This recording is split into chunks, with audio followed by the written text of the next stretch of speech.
Today I want to talk about why you should study philosophy, why it's interesting, and why it's worth your time, because you might find you're reading books that look a little bit like this, and that's daunting for anybody. So I want to go into why it's important and what you can get out of it. But the thing that I found most striking when I first started studying philosophy is the fact that history repeats itself. There are a lot of things that are very different from the ancient Greeks to now, which is a great thing. There are some things that the ancient Greeks did that we certainly should not be imitating or admiring. But there are certain ideas and themes that ring true in our modern time. So while we are certainly very different from the ancients, there are a lot of things about us that still remain the same.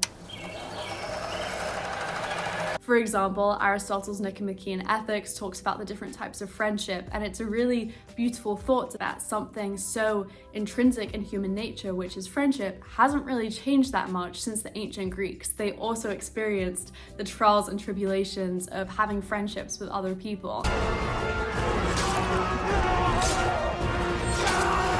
You can read Nicomachean Ethics and take away some of those ideas and advice about friendship and apply them to our friendships in the present day. This is my personal favorite, but Seneca's On the Shortness of Life talks about how to live in the present moment and appreciate the things in your day-to-day life and not fear death and the future and what's inevitable, which is a very beautiful and empowering message that I think everyone can do with hearing. Or if you're feeling a bit claustrophobic with societal norms, you can read Diogenes the Cynic, and he shows you what it's like to go against those norms and to kind of pave your own way.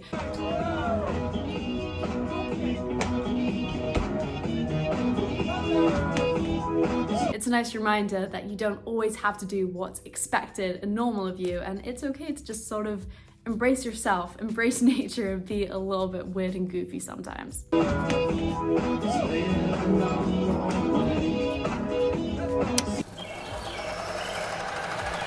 A lot of the key ideas in politics really haven't changed that much since the ancients. I mean, Seneca talks about how emotions can get in the way of politics and interfere with the political process, and I think that's something that still happens a lot today in politics, if not now more than ever. He talks about how in general anger can sometimes dictate our rationality, and it's an important thing to hear. It might come across as obvious, but reading about how anger can control your rationality helps you identify it in yourself as well as in other people. The Phaedo by Plato, which talks about Socrates' trial and death, spoiler warning, can remind us of the limitations of democracy and the fear about having a hive mind and voting for something just because everyone else around you is voting for that same thing.